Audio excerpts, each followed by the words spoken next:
तैयार हो जाएगी थोड़ी देर में।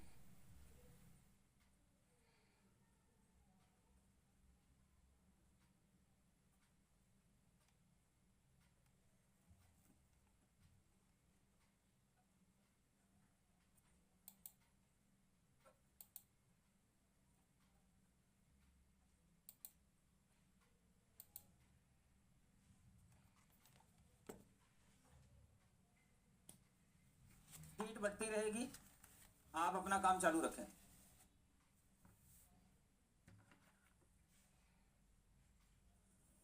ये बोर्ड पे लिखा है 1.01 किलोमीटर, बोर्ड पर लिखा है। लंबी एक सड़क के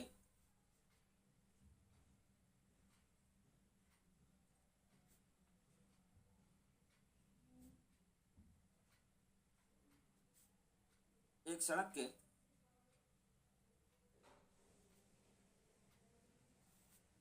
किनारे एक दूसरे से समान दूरी पर एक दूसरे से समान दूरी पर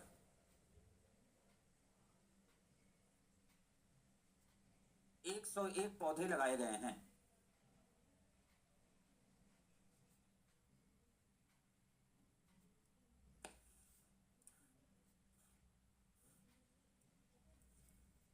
पांच क्रमागत पौधों के बीच की कुल दूरी क्या होगी? कौन बोला? शकल तो दिखा दो, कहाँ गया? ये वही है। एक बार एक आदमी अपने पत्नी और सास के साथ गया एक बाबा के दरबार में। बाबा ने कहा कौन कौन स्वर्ग जाना चाहता है? तो सबने हाथ उठाया, पत्नी ने उठाया, उसकी सास ने भी उठाया, वो नहीं हाथ उठाया। तो बाबा ने पूछा क्यों, तुमको स्वर्ग जाने की इच्छा नहीं है? तो उसने कहा महाराज ये दोनों चली जाए, अपने लिए यही स्वर्ग है। ये वही है। पांच क्रमागत पौधों के बीच की कुल दूरी क्या होगी? हो गया बेटा, तो मैं पूछूंगा, आप चिंता ना करो। इतना आसान होता तो मैं देता ही क्यों, है ना?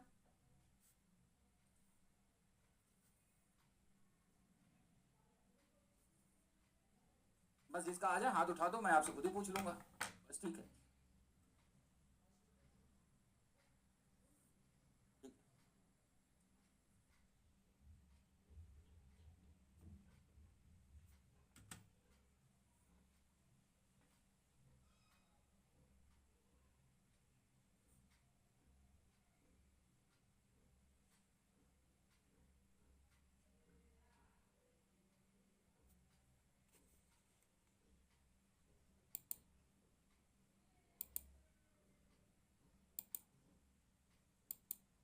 नहीं है, कुछ तो वजह होगा। या पेड़ गिर गए, बारिश का मौसम में पेड़ गिर भी सकते हैं। ये प्रश्न जो है क्लास 5 का है, 5वीं क्लास का।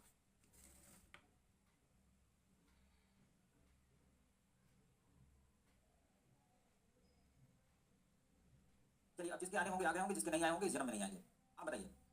ठीक है। वो कैप वाला बच्चा पीली टी शर्ट में जो है, आपका आंसर आ गया था ना? कितना आया? 40। ठीक है, ठीक है, बैठो। खड़े होके बोलो कितना। ठीक है, बैठ जाओ। सच। और ये आज आखिरी प्रश्न है। जितने दिन से मेरी क्लास चल रही थी पर डे मैं एक प्रश्न कराता था, आज ये आखिरी है। अब जो लोग इतने में सीख गए होंगे सीख गए होंगे, जो नहीं सीखे उनका भगवान मालिक और बाबा मालिक। 1.01 किलोमीटर। अब 1.01 किलोमीटर पॉइंट लग गया। 101 पेड़ हैं, हमें 5 क्रमागत पौधों के बीच की दूरी निकालनी है। जाहिर सी बात है किलोमीटर में भाग देंगे तो पॉइंट में आएगा, संकट बढ़ेगा। तो ये जो 1.01 किलोमीटर है, तो हम पता करेंगे कि 1 किलोमीटर में कितने मीटर होते हैं? 1000। ये सबको पता होगा। अब इसमें हम 1000 से गुणा करेंगे। ये देखो, 1000 में 3 जीरो होते हैं। ठीक है, जब जीरो से गुणा होगा, मल्टीप्लिकेशन होगा, तो पॉइंट उतना जीरो आगे बढ़ जाता है। तो ये देखिए, ये 101 हो गया इन दो जीरो से, और ये तीसरा जीरो यहां लग गया। इतना क्या आ गया? मीटर। बड़ा आसान सा प्रश्न है। 5वीं क्लास की स्टैंडर्ड का है, पर ये आया सीसेट 2022 में था। ठीक है, क्यों आया था? क्योंकि यूपीएससी के पेपर बनाने वालों को पता है कि जो लोग पेपर देंगे, अगर कॉमन सेंस होगा वो इसका आंसर कर लेंगे, कॉमन सेंस नहीं होगा तो इसका आंसर कभी नहीं कर पाएंगे। पेपर बनाने वालों को पता होता है। अब ये टोटल डिस्टेंस 1010 मीटर है। ये इसमें 101 पौधे लगे हैं। अब जिसके पास थोड़ी सी भी समझ होगी, क्योंकि उसने 5 क्रमागत पौधों के बीच का अंतराल पूछा है। अंतराल कैसे होता है ये देखो। मान लो कि मैंने 5 पौधे लगाए, 1 2 3 4 5, ये 5 पौधे मैंने लगा दिए। तो ध्यान से देखिए, और यूपीएससी इस बात की पूरी अपॉर्चुनिटी देता है कि यदि आप प्रश्न में फंस रहे हो और आपके पास बुद्धि हो, तो आप एग्जाम हॉल में ही प्रश्न को प्रैक्टिकल करके आप फार्मूला जनरेट कर सकते हैं, हर प्रश्न में गारंटी है मेरी। अब मान लो कि हमें ये नहीं पता कि हमें क्या करना है, तो मैंने क्या किया, 5 पौधे लगा दिए। अब इनके बीच की अगर दूरी आप ध्यान से देखें, 1 2 3 4 अंतराल के बराबर दूरी है, यानी जब 101 पौधे लगे होंगे तो पहला पौधा तो किनारे ही लगा होगा और 101वां जो है वो सबसे लास्ट में लगा होगा, यानी बीच का जो अंतराल रहा होगा वो कितना रहा होगा, तो है ना। तो पहले हम 10 में 100 से भाग दे देते, ये कट गया, ये पॉइंट यहाँ लग गया 10.1 मीटर, यानी दो पौधों के बीच की जो अंतराल होगा वो होगा 10.1 मीटर। क्लियर हो गया? जिसको ना समझ में हाथ उठाओ। अब आप ये सोचेंगे ये लाइन मैंने क्यों बोला जिसको समझ में आया हाथ उठाओ, क्योंकि कुछ लोग मुझे ऐसे देख रहे हैं जैसे अभी गोली मार दोगे आंखों से, तो इसका मतलब उन्हें समझ में नहीं आया। अब मान लो 101 पौधे इसमें लगाए गए हैं, है ना, हम 11 पौधे लगा देते हैं, 1 2 3 4 5 6 7 8 9 10 11। मान लो 101 पौधे की जगह 11 पौधे लिखा है प्रश्न में, और ये सड़क की कुल दूरी 1010 मीटर के बराबर है। तो किन्हीं दो पौधों के बीच की दूरी निकालने के लिए हमें कितने से इसमें भाग देना, ये निकालना है। कितने से भाग देंगे, 1 2 3 4 5 6 7 8 9 10। अंतराल तो 10 ही होंगे ना, क्योंकि पहला पौधा तो स्टार्टिंग में लग गया, उसके यहाँ तो कोई डिस्टेंस नहीं होगी, उसके इधर ही होगी। यूपीएससी ने इसीलिए प्रश्न को दिया था कि जो इतनी समझ रखेंगे कि ये पौधा जब लग गया तो डिस्टेंस इसके बाद से शुरू होगी ना, इसके पीछे नहीं होगी। तो अब अगर इसको निकालेंगे तो इसमें 10 से भाग देंगे। इसी तरह अगर 101 पौधे हैं तो एक पौधा कम हो गया, तो 100 अंतराल बचे हमारे पास, तो 100 से हमने भाग दे दिया, 10.1 मीटर आ गया। ये आ गया दो पौधों के बीच के अंतराल, यानी दो पौधों किन्हीं दो नजदीकी पौधों के बीच की दूरी। अब हमसे पूछा क्या है, 5 क्रमागत, तो 1 2 3 4 5, ये 5 क्रमागत पौधे हो गए, इनके बीच की दूरी पूछ रहा है, इनके बीच अंतराल कितना है, 4, यही तो दूरी होगी, और एक अंतराल की डिस्टेंस कितना है, 10.1 मीटर, तो 10.1 इंटू 4, 40.4 मीटर, ये हमारा आंसर। एग्जाम में 50 भी आंसर में दिया था, 40 भी दिया था, व्यवस्था पूरी थी।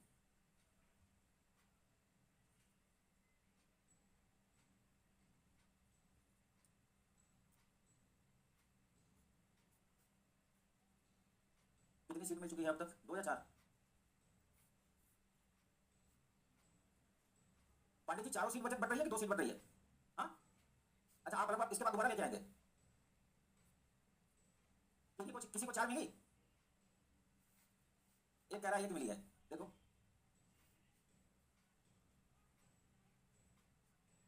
ठीक है। देखिए अगर कुछ बनना है, अब कोई कहेगा ये मैथमेटिक्स है, मैथमेटिक्स थोड़ी है, ये जनरल मेंटलिटी है। अगर आपके पास दिमाग है तो आप आंसर करेंगे, दिमाग नहीं है तो आंसर नहीं आएगा। और अगर ये मैथ होता तो बीटेक वाले फेल क्यों होते, सी सेट बीएससी मैथमेटिक्स वाले क्यों फेल होते, वो तो मैथमेटिशियन है लेकिन फेल होते हैं क्योंकि बीएससी तो होते हैं, दिमाग नहीं होता। तो बीएससी का मतलब ये नहीं हुआ बीएससी है तो उसके बाद दिमाग ही होगा। सीट सबको मिल गई, किसको किसको नहीं मिली है? अच्छा जिन्होंने हाथ नहीं उठाया उनको मिल गई है, जो हाथ उठा रहे हैं उनको नहीं मिली है, तो आपके लेफ्ट राइट वालों को मिल गई, आपको नहीं मिली, समझ। चलिए जिनको मिली है वो सीट उठाएं, लीनियर अरेंजमेंट, रैखिक व्यवस्था, आपको नहीं मिली है। दरअसल ये सीट कल ही बढ़ गई थी ना, कल आप आए नहीं थे।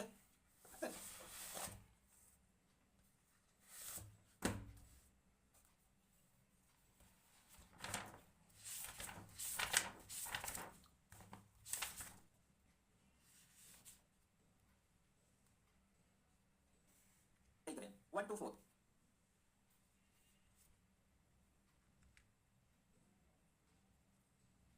मिल जाएगी सीट बेटा, चिंता ना करो। तब तक अगल बगल जिसके पास हो उससे काम चला लो, बगल में भी नहीं है।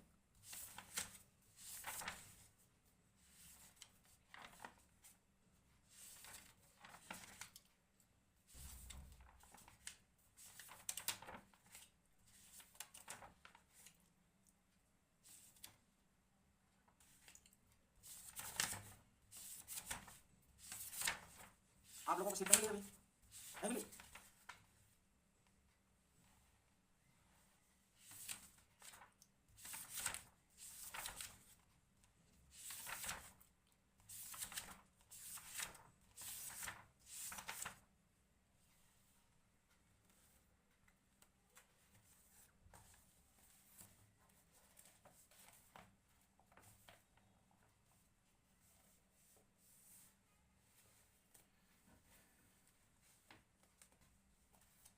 प्रश्न है 6 दोस्त ए बी सी डी ई और एफ उत्तर दिशा की ओर एक कतार में बैठे हैं।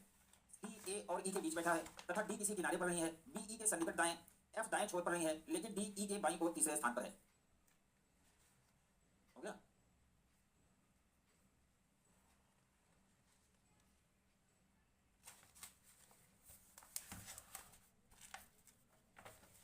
ये 6 स्थान बना दिया, किनारे पर नहीं बैठा है, अर्थात डी ना तो यहां बैठेगा और ना ही यहां बैठेगा।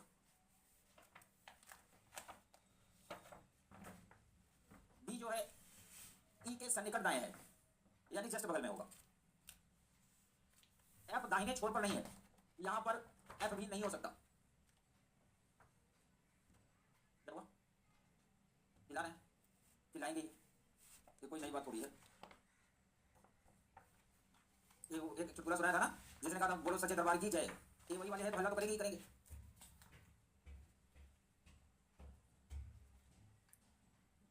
डी ई के बाईं ओर तीसरे स्थान पे है, डी ई के बाईं ओर तीसरे स्थान पे है। एक तो ये हो सकता है ई के बाईं ओर तीसरे स्थान पे डी, यहां हो सकता है, और ऐसा भी हो सकता है कि ई यहां हो, डी यहां हो। दो कंडीशन बनेगी। डी जो है ए और ई के बीच बैठा है, ए और ई के बीच सी बैठा है। ऐसा हो सकता है ए हम यहां रखें, ई यहां रखें, ए और ई के बीच में सी बैठा है, और ऐसा हो कि ए हम यहां रखें, ई यहां रखें और सी यहां रखें, बीच बैठा हुआ है।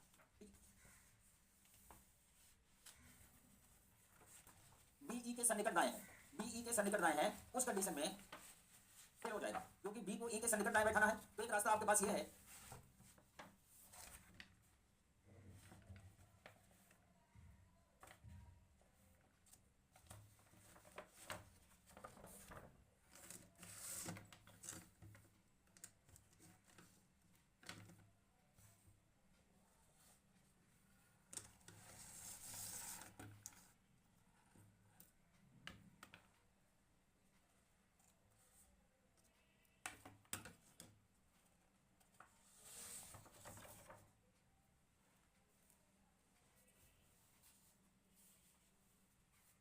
एफ को यहां रखते हैं, ई को यहां रखते हैं, बी यहां रखते हैं, डी यहां होगा तो गलत हो जाएगा। डी के बारे में कह रहा है डी ई के बाईं ओर तीसरे स्थान पे है, बाईं ओर, ठीक है, डी ई के बाईं ओर तीसरे स्थान पे, बी ई के सन्निकट दाएं है, डी ए और ई के बीच बैठा है। प्रश्न नंबर 12 से 15 पे आइए, 12 से 15 इसी सीट पर। प्रश्न नंबर 12 से 15, एक मंजिल पर 6 फ्लैट हैं, तीन उत्तर दिशा की ओर, 3 दक्षिण दिशा की ओर। इन सभी मकान P Q R S T U को आवंटित हुए। इसको ट्राई करिए।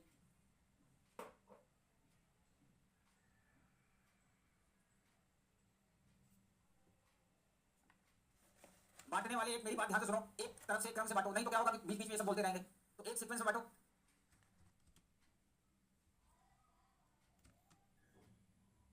प्रश्न नंबर 12 से 15 पे आइए, 12 से 15 इसी सीट पर। प्रश्न नंबर 12 से 15, एक मंजिल पर 6 फ्लैट हैं, तीन उत्तर दिशा की ओर, 3 दक्षिण दिशा की ओर। इन सभी मकान P Q R S T U को आवंटित हुए। इसको ट्राई करिए।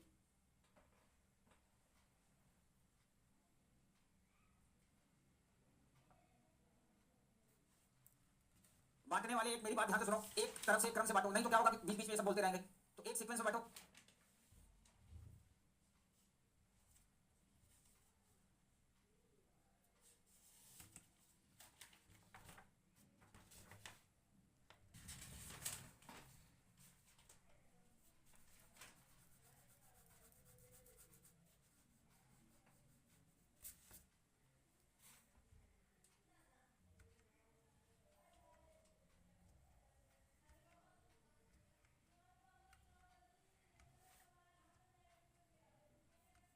उत्तर आ गया आपका। P Q R S T और यू को आवंटित हुए हैं। क्यू को उत्तर दिशा वाला मकान मिला है और वह मकान एस के पड़ोस में नहीं है, ठीक है। एस और यू विकर्णतः विपरीत दिशा में है। एक कंडीशन ये हो सकती है, दूसरी कंडीशन ये हो सकती है कि एस यहाँ हो और यू यहाँ हो। क्यू को उत्तर दिशा वाला मकान मिला और एस के पड़ोस में नहीं है, एस के पड़ोस में नहीं है, तो एक यहाँ हो सकता है और यह हो सकती है कि यह विपरीत उत्तर दिशा आर फ्लैट उत्तर दिशा में, 3 दक्षिण दिशा में है।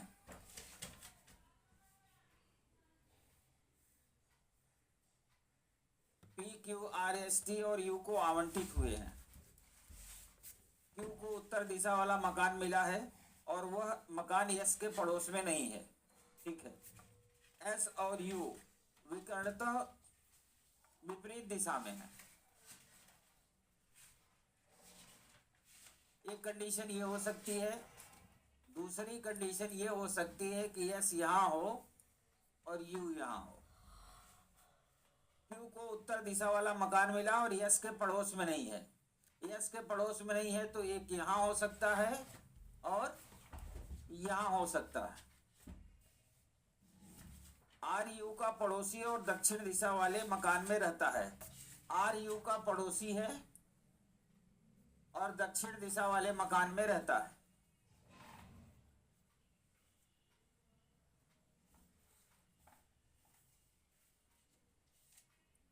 टी को उत्तर दिशा वाला मकान आवंटित हुआ है। बचा कौन?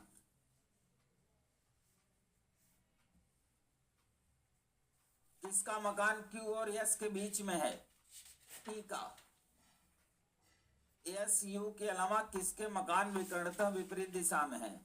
एस और यू के अलावा क्यू और पी के।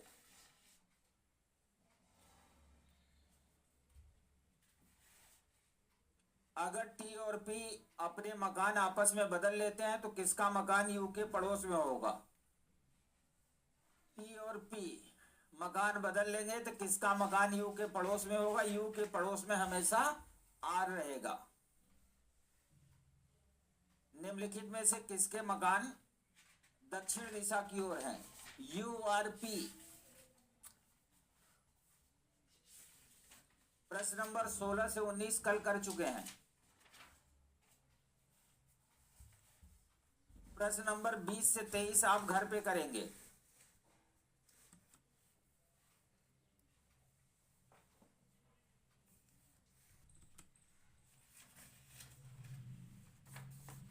प्रश्न नंबर 24 से 27 भी आप घर पर करेंगे।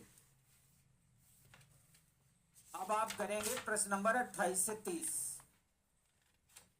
होमवर्क भी मिलना चाहिए ना।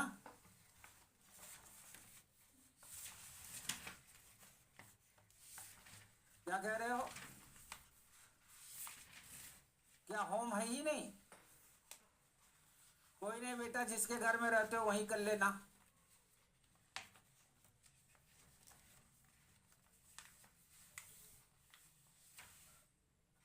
प्रश्न नंबर 28 से 30 जल्दी शुरू हो जाए। ऐसा प्रश्न मैं पहले करा चुका हूं। आप प्रश्न देखिए और आपको लगेगा ऐसा प्रश्न हम लोग पहले कर चुके हैं।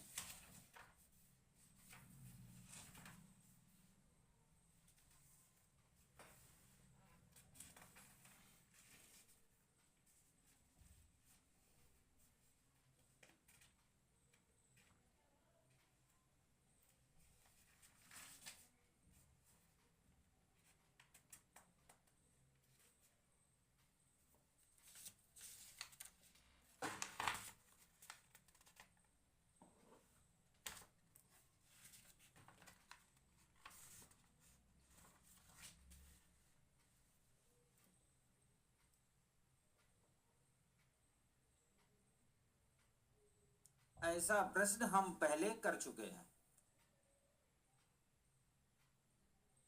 कब किए हैं यही सोच रहे हो? अंततः प्रत्येक कोऑपरेटिव सोसाइटी के पास 24 ट्रैक्टर हो जाते हैं। ये देखिए ए, बी और सी, इनके पास कुछ ट्रैक्टर रहे होंगे पहले से। पहले ए बी और सी को देगा, बी सी और ए को देगा और सी इनको देगा। तो लास्ट में कितने कितने बच गए?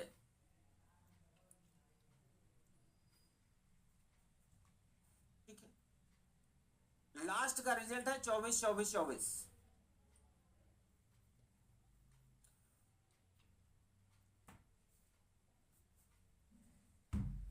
इन लोगों को क्या दिक्कत है? कोई समस्या है? 4 सीट है, ध्यान से सुनो। लीनियर, सर्कुलर, मैट्रिक्स और पजल। अगर आपको मिल गई है तो ऐसे कर दीजिए, नहीं मिली है तो ऐसे कर दीजिए। बोलना जरूरी है, अभी ट्रैक्टर आ नहीं रहा। 24 24 ट्रैक्टर हैं तीनों सोसाइटी के पास। लास्ट इवेंट, अंतिम घटना क्या घटी थी? सी ने ए और बी को उतने ही ट्रैक्टर दिए जितना उनके पास पहले से थे। तो ये रहा लास्ट इवेंट। अब सी ट्रैक्टर देगा, सी ए को उतने ही ट्रैक्टर देगा जितना उसके पास पहले से थे, और उसका परिणाम हो गया 24। इसका मतलब ए के पास थे 12 ट्रैक्टर, है ना, और बी के पास भी रहे होंगे 12, क्योंकि ए और बी दोनों को दिया है उतने ट्रैक्टर। तो 12 ट्रैक्टर ए को दिया, 12 बी को दिया, 24 ट्रैक्टर बांट दिया।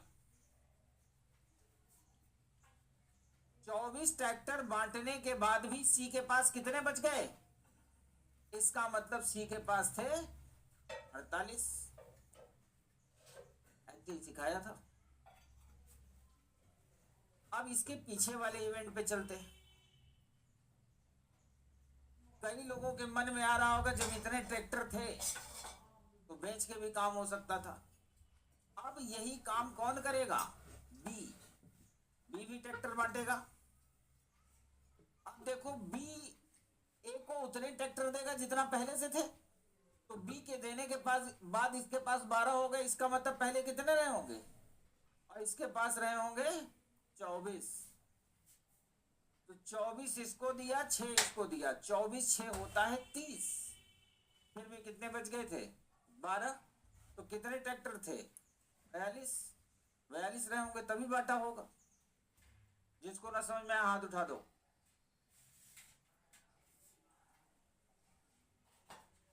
ठीक है, क्या नहीं समझ में आ रहा?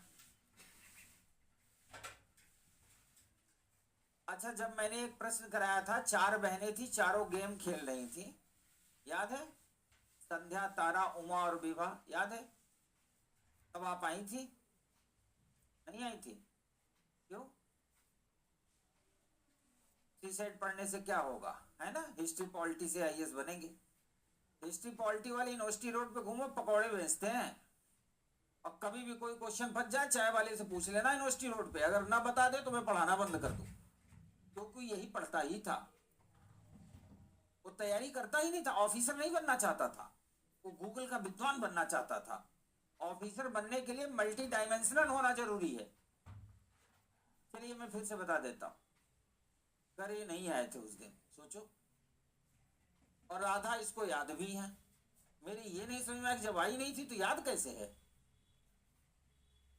अब ये मेरे लिए रिसर्च का विषय हो गया। अब मैं रात दिन सोचूंगा कि जब ये आई ही नहीं थी क्लास में, फिर संध्या, तारा, उमा, विभा को जानती कैसे है ये, है ना? इसका मतलब कोई सैटेलाइट कनेक्शन है। चलिए अब आप देखिए, फिर से एकदम रिलैक्स मोड में पहले मैं प्रश्न को पढ़ दूं। प्रश्न में कहता है, एबीसी नाम की 3 कोऑपरेटिव सोसाइटियां हैं, जिनमें से प्रत्येक के पास कुछ ट्रैक्टर हैं।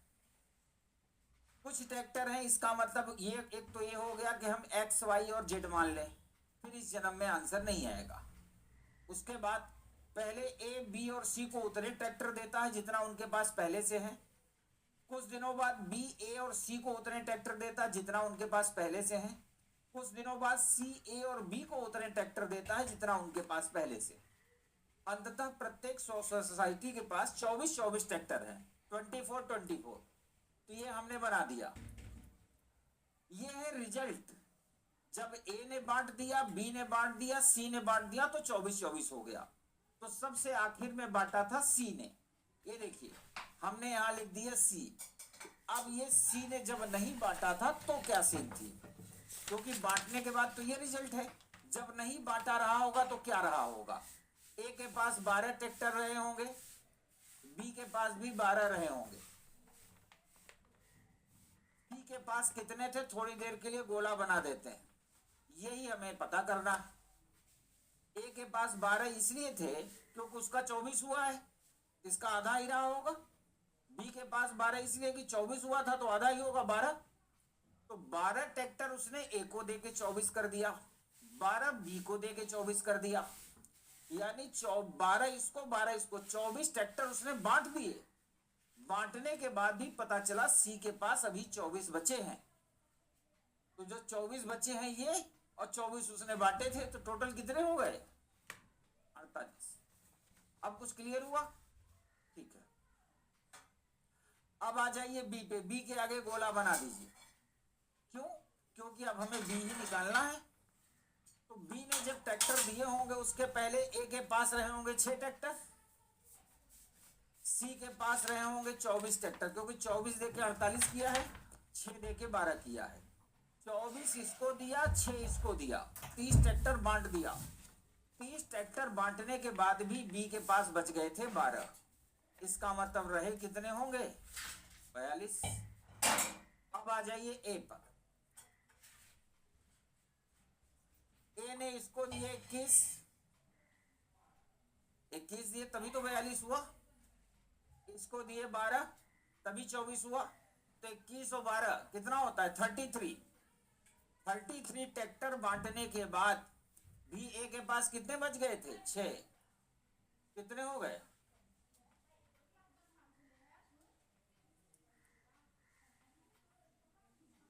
अब सवाल यह है कि अगर एग्जाम में आपका ये आंसर आ गया और आपको लगता है कि आपका आंसर सही है या गलत, तो यूपीएससी आपके लिए यह भी व्यवस्था देती है कि आप आंसर को चेक कर सकें।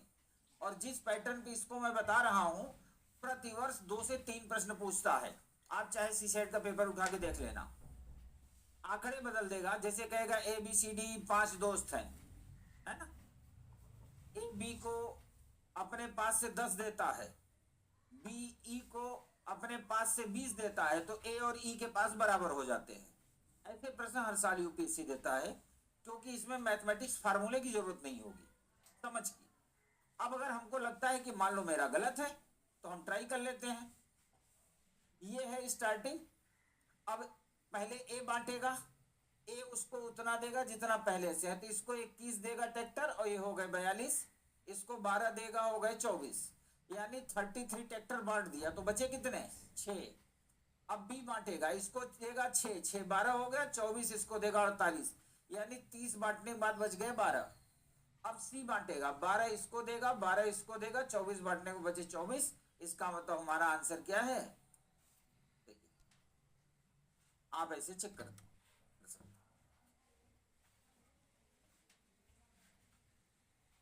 आंसर आ गया था।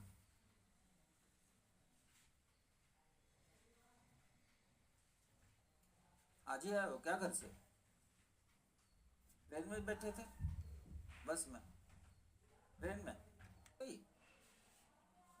सो रहा है? बताओ, ट्रैक्टर नहीं आ रहा, मेरे आगे बैठ के सो रहा है, आंख बंद कर रहा है अपनी, है? बताओ। घर वाले बेचारे जब विदा किए होंगे तो इस उम्मीद में कि जा तो खाली हाथ रहा है पर लौटेगा आईपीएस बन के, है ना। ट्रैक्टर खरीद नहीं पा रहे हैं।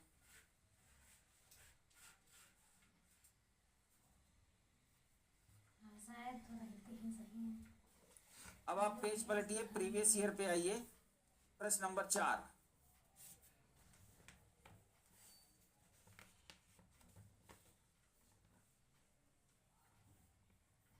आपके पास 2 मिनट का टाइम है। प्रश्न नंबर 4 पढ़िए और ट्राई करिए। 2 मिनट बाद मैं इसका आंसर बताऊंगा।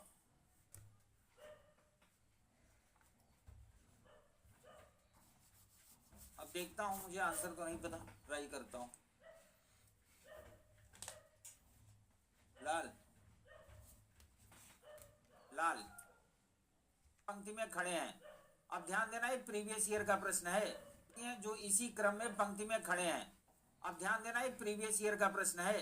यूपीएससी में ये प्रश्न आने से पहले जब भी कहीं ऐसा प्रश्न आता था तो लास्ट में लिखा होता था कि जरूरी नहीं इसी क्रम में हो, लिखा रहता था। अगर ये नहीं भी लिखा हो तो हम ये मान के नहीं चलेंगे कि वो इसी क्रम में होंगे, हो भी सकते हैं और नहीं भी हो सकते। लेकिन इस प्रश्न में उसने साफ साफ लिख दिया कि जो इसी क्रम में खड़े हुए हैं। ये देखिए, 1 2 3 4 5 6 7, A B C D E F और जी बना दिया। अगर इसी क्रम में ना बोलता तो 2 अर्थ निकलेंगे, इसी क्रम में हो भी सकता है, और चूंकि ये प्रश्न यूपीएससी पूछ लिया है, अब भविष्य में क्या देगा, दे देगा, मतलब ये लिखेगा ही नहीं जो इसी क्रम में है। अब आपके पास 2 अपॉर्चुनिटी होगी, इसी क्रम में भी हो सकता है और इस क्रम में नहीं भी हो सकता। इसकी पहचान कैसे करेंगे? इसकी पहचान जब हम प्रश्न को पूरा पढ़ लेंगे तो हमें अंदाजा, अगर डेटा उल्टा सीधा हुआ तो इसका मतलब क्रम बदल जाएगा। और अगर डेटा सीधा सीधा रहा इसका मतलब यही क्रम होगा। अब कहता है प्रत्येक व्यक्ति भिन्न रंग की टोपी पहने है, जैसे बैगनी, जामुनी, नीली, हरी, पीली, नारंगी और लाल। डी अपने सामने हरी और नीली तो देख पाता पर बैगनी को नहीं। डी अपने सामने हरी और नीली को देख पाता है पर बैगनी को नहीं। सब ऐसे क्रम में खड़े हैं तो जाहिर सी बात है हरी और नीली देख पाता है तो उसके आगे वाले में से कोई ना कोई हरी नीली पहना है, और बैगनी नहीं दे पाता। इसके दो अर्थ होंगे, पहला उसके पीछे वाला बैगनी हो या वो स्वयं टोपी पहना हो बैगनी रंग की। अब जो खुराफाती होंगे उनके दिमाग में आ रहा होगा कि टोपी उतार के भी तो देख सकता है ना, या पलट पलट के देख लेगा कौन कौन पहना है। ये चूंकि डिसिप्लिन से रिलेटेड प्रश्न है तो ये माना जाता है किसी क्रम में खड़े हैं तो कोई व्यक्ति डिसिप्लिन नहीं तोड़ेगा। अब यहां से हमें यह पता चलता है कि दो ऊपर हो गए, बैगनी कहां होगा छोड़ देते हैं, आगे देखते हैं। ई बैगनी और पीली को देख पाता है पर लाल को नहीं, ठीक है, इसका मतलब लाल या तो पहना है या नीचे है। जी नारंगी को छोड़ के सभी टोपियों को देख सकता है। जो जी है ये नारंगी को छोड़ के सभी टोपियों को देख सकता है।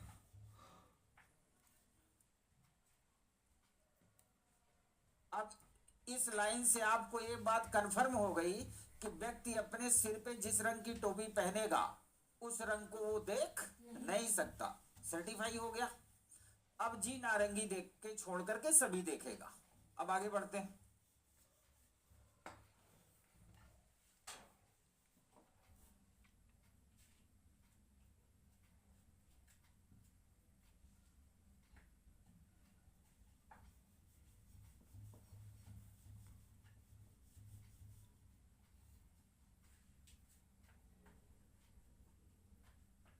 अब यहां पे थोड़ा सा छूट गया है पर इंग्लिश में सही है।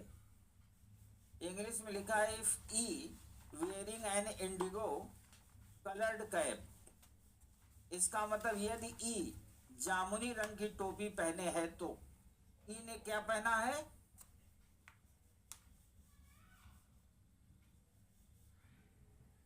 ई ने जामुनी रंग की पहना है। यहां आप पेन से बना लें, जब पेज पलटेंगे जहां लिखा है यदि, यदि के बाद लिख ले ई। यदि ई जामुनी रंग की टोपी पहने है तो एफ की टोपी का रंग क्या होगा।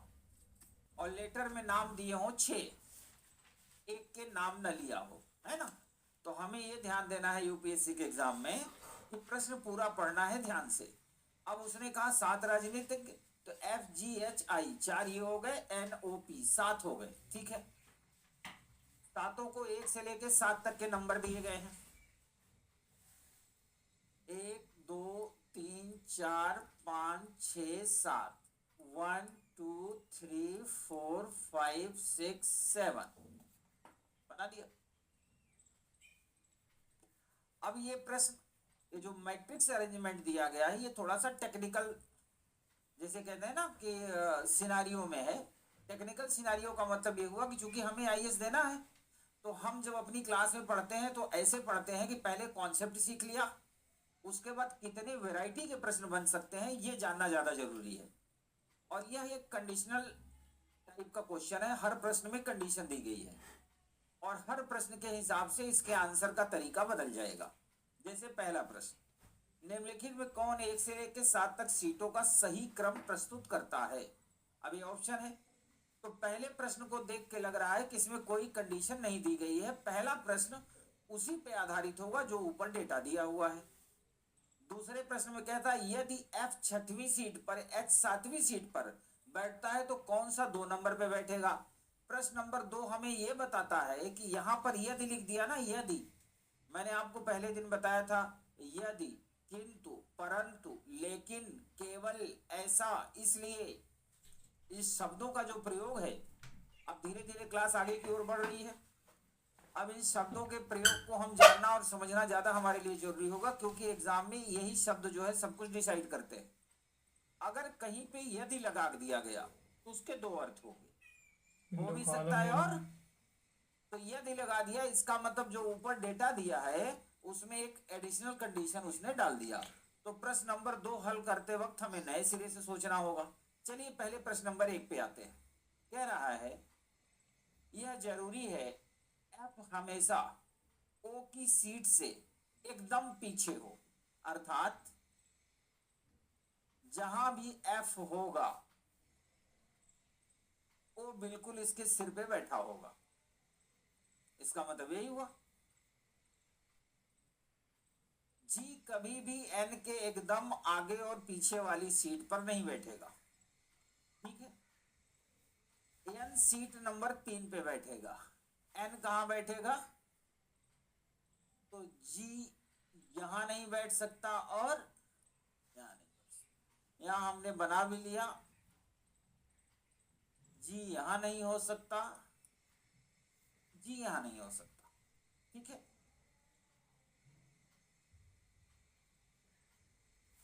एच और पी के बीच हमेशा कम से कम एक सीट होनी चाहिए। एच और पी के बीच, एच और पी के बीच हमेशा कम से कम एक, कम से कम एक का मतलब यह हुआ कि अधिक से अधिक कितनी भी हो सकती है। याद रखना, अगर आपको ये ना समझ में, क्योंकि यूपीएससी ये दो शब्द इस्तेमाल करता है, कम से कम, अधिक से अधिक। जैसे उसने कहा एच और पी के बीच में हमेशा अधिक से अधिक 2 व्यक्ति बैठ सकते हैं, तो इसका अर्थ अलग निकलेगा। और उसने कहा एच और पी के बीच में हमेशा कम से कम एक व्यक्ति बैठेगा, तो इसका अर्थ अलग निकलेगा। अब आप में से जितने लोगों को यह डाउट हो कि कम से कम और अधिक से अधिक जब शब्द इस्तेमाल करें तो उसकी मीनिंग हम क्या समझें और कैसे समझें, तो मैं एक्सप्लेन कर सकता हूं। अगर डाउट है तो हाथ उठाओ। ठीक है, और जो हाथ नहीं उठा उनको क्लियर है? चलो जिसको क्लियर है वो खड़ा हो जाए, कोई बात नहीं। मैं आपको 2 बातें समझाऊंगा, दोनों बातों में आप समझ जाओगे कम से कम और अधिक से अधिक का क्या अर्थ होता है। ठीक है, खूब ध्यान से सुनना। मान लो कल कहीं प्रोग्राम होने वाला है, धरना प्रदर्शन, मान लेते हैं कल कहीं पर धरना और प्रदर्शन होने वाला है यहीं प्रयागराज में, और उस धरना प्रदर्शन में मुझे जाना है। आपको पता ही है डेमोक्रेसी में जितनी भीड़ होगी उतना बड़ा नेता होगा, तो पता ही है। तब तक आप लोग हमको मिल गए। अब आप लोग का मतलब ये इतने नहीं हुए, आप सब शामिल हो गए। आगे वालों को इसलिए कि सामने बैठे हैं, आसान है, आप सब उसमें शामिल हो गए जो मैं बोलने जा रहा हूं। तो मैंने इनसे कहा कि कल यार बहुत बड़ा प्रोग्राम करना है मुझे, रैली। तो उन्होंने कहा कोई बात नहीं सर, मैं भी आऊंगा। तो मेरे अब जो डायलॉग निकलेंगे खूब ध्यान से सुनना। तो मैंने इनसे कहा ठीक है आना, कम से कम 5 आदमी जरूर आना। मैंने इनसे क्या कहा? कम से कम 5 आदमी जरूर आना। इसका मतलब यह हुआ कि अगर ये 5 लाख व्यक्ति भी लेके आएंगे तो मुझे कोई दिक्कत नहीं है, लेकिन 5 से नीचे आएंगे तो दिक्कत हो जाएगी। समझ गए? तो ये हो गया कम से कम का। ठीक है, अब अधिक से अधिक एक्सप्लेन कर देता हूं। मान लो कि कल मेरा बर्थडे है, जन्मदिन है। नहीं बेटा, मानना है ना? सोच रहा होगा भंडारा होगा कल। तो मान लो कि कल मेरा जन्मदिन है और इलाहाबाद के किसी 3 स्टार होटल में मैंने पार्टी रखी है। 5 तो यहां है ही नहीं, 3 है। नाम नहीं लूंगा ना, नहीं प्रचार हो जाएगा, तो हम लोग नाम नहीं लेते किसी का। 3 स्टार होटल में पार्टी है। अब मैं प्लानिंग कर रहा हूं 2 आदमी के साथ कि कल जन्मदिन है, 3 स्टार होटल में पार्टी करना है, कम से कम 40 प्रकार का भोजन बनवाना है। जलेबी ऐसी बनवानी है कि उसमें से रस टपकता रहे, टपकता रहे, टपकता रहे, कोई उठाए रस से ही आत्मा भर जाए उसकी। अब मैं चर्चा कर रहा हूं, तब तक ये 2-3 जो है अपने क्लास वाले आ गए। सर आपका जन्मदिन है, हम भी आएंगे। अब मुझे लगा आप सुन लिया है तो बुलाना ही पड़ेगा। अब जो मैं डायलॉग बोलने जा रहा हूं ध्यान से सुनना। मैंने इनसे कहा ठीक है आ जाना, पर याद रखना अधिक से अधिक 3 आदमी, इससे ज्यादा मन नहीं। इसका मतलब यही हुआ ना, अधिक से अधिक 3 आदमी आना। इसका मतलब हुआ अधिक से अधिक 3 का मतलब 3 इज द लास्ट लिमिट। अगर ये 4 आदमी के साथ आया तो ये अंदर नहीं आ पाएगा, है ना। और अगर ये 2 आदमी के साथ आया तो मुझे खुशी होगी, अकेला आया तो और खुशी होगी, और अगर ये नहीं आया तो मेरे आनंद की कोई सीमा नहीं होगी। अब आप समझ गए होंगे। अब जब भी कभी आज से साल 2 साल 3 साल बाद आप पेपर में अपीयर होना, अधिक से अधिक और कम से कम को लेकर के आपको कंफ्यूजन हो, तो ये दोनों लाइन याद रखना। जब रैली थी तो हमने कहा भाई कम से कम 5 आदमी आना, यानी पूरी छूट है, चाहे जितने आदमी को ले आओ। जब कम से कम हो, कम से कम 4, कम से कम 4 का मतलब अधिक से अधिक कितने भी। और जब लिमिट लगा दी जाए अधिक से अधिक 3 आदमी, इसका मतलब एक भी नहीं आएगा तो अच्छा रहेगा। मैक्सिमम लिमिट क्या होगी, 3 या 4, जो भी लगाई जाएगी। तो याद रखना अधिक से अधिक और कम से कम यूपीएससी बहुत परेशान करता है। तो कह रहा है एच और पी के बीच में कम से कम एक व्यक्ति है। कम से कम एक का मतलब कन्फर्म एक तो होना ही चाहिए, पर अधिक से अधिक 2 भी, 3 भी, 4 भी, 5 भी हो सकते हैं। ऐसा डेटा जब भी हो तो मैंने एच और पी लिखा, बीच में मैंने लाइन डॉट डॉट डॉट कर दिया। अगर आपको याद आ रहा हो तो एक प्रश्न हम लोगों ने किया था, जहां ए बी सी डी ई थे 5 लोग, ए बी से लंबा था परंतु सी से हल्का था। उसमें एक लाइन थी ए ई से लंबा है परंतु सबसे लंबा। तो मैंने कहा था सबसे लंबा नहीं, इसका मतलब 2 बातें हुई, या तो एक उसके ऊपर होगा, नहीं तो 2 होंगे। तो हमने ऐसे डॉट लाइन डाल दिया था। अब सवाल है कि एच ऊपर होगा कि पी, ये भी क्लियर नहीं है, तो यहां ये भी आप ऑब्लिक बना के रख सकते। बस अब अपने पास जो डेटा दिया है वो इतना ही दिया होगा। अब पहला प्रश्न करने के लिए आपको ऑप्शन की ओर चलना होगा। चलिए पहला देखते हैं। पहला इसलिए गलत है कि ओ के जस्ट बाद एफ होना चाहिए, है ना। तो पहला ऑप्शन गलत। दूसरा,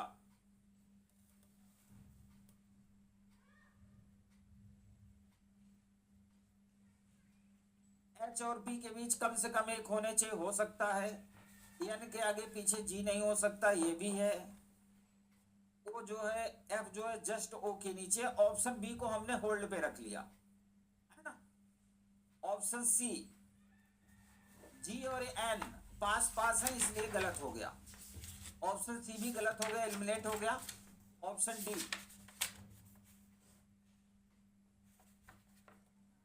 ओ और एफ बिल्कुल सही है।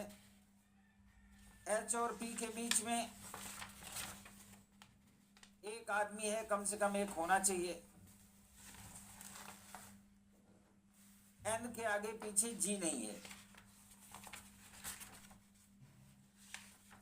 इसमें हमको लगता है एक आध डेटा गायब है।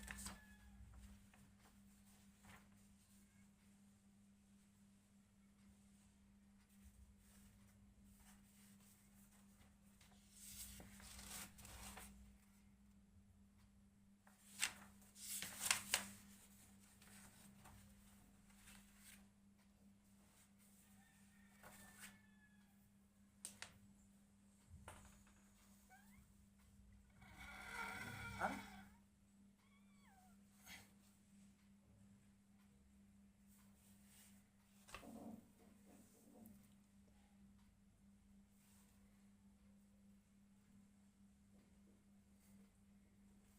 पीछे नहीं, एकदम आगे पीछे का मतलब जस्ट बगल।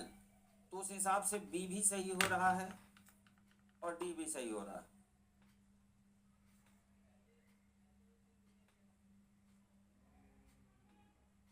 डी सही है।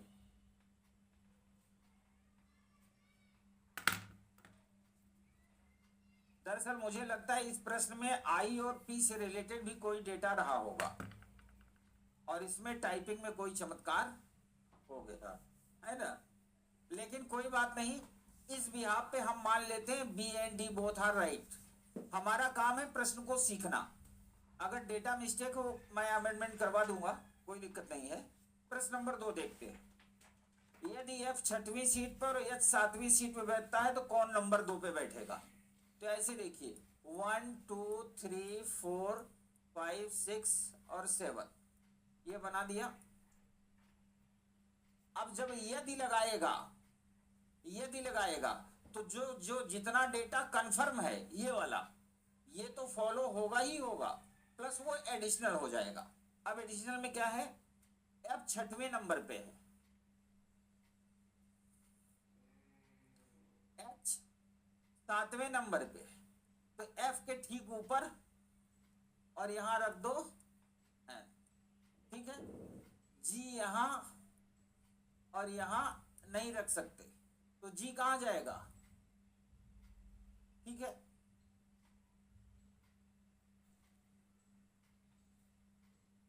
अब हमारे पास बचा I और P। I और P से रिलेटेड कोई डेटा होना जरूर चाहिए था इसमें।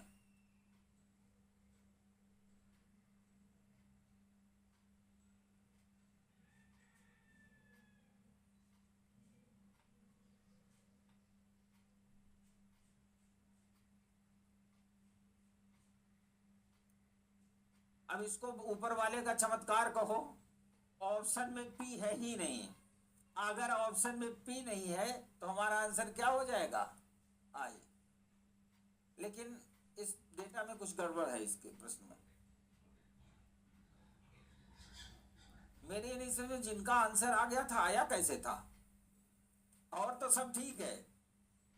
अच्छा इसी तरह ऑप्शन में नहीं इसलिए हो गया, और पहले प्रश्न में बी और डी दोनों सही हो रहे थे, कुछ के बी आ रहे थे कुछ के डी आ रहे थे।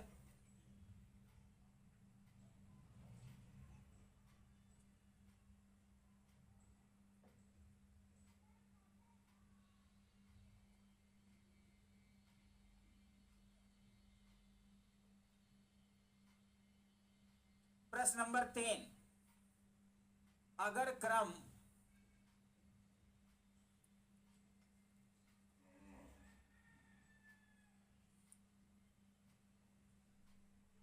GIN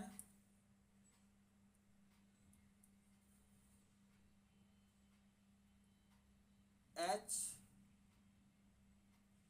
OFP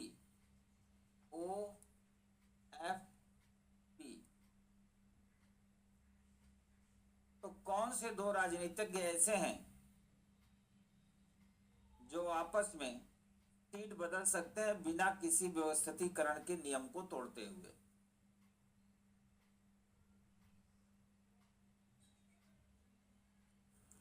G और I नहीं कर सकते, क्योंकि G और I बदल लेंगे तो N फायर कर देगा। N बिल्कुल पसंद नहीं करता G को, ठीक है।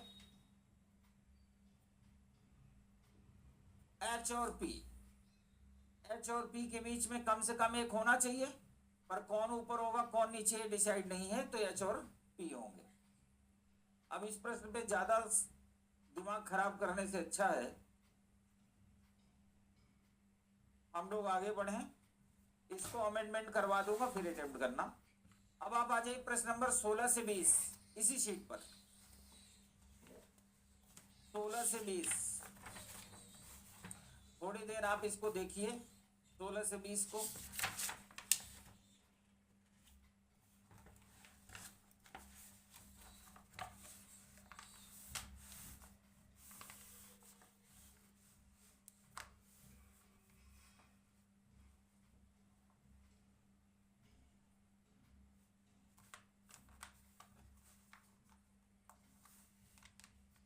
अब मुझे पूरा भरोसा है कि इसमें प्रिंटिंग मिस्टेक नहीं है। आप इसको देखिए प्रश्न नंबर 16 से 20।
गया क्या?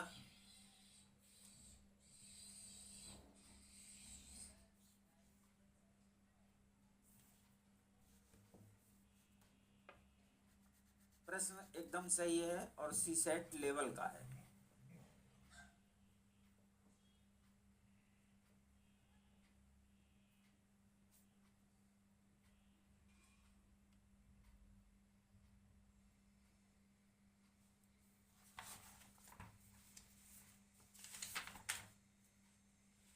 सारे के आंसर आ गए, सारे प्रश्नों के आंसर आ गए।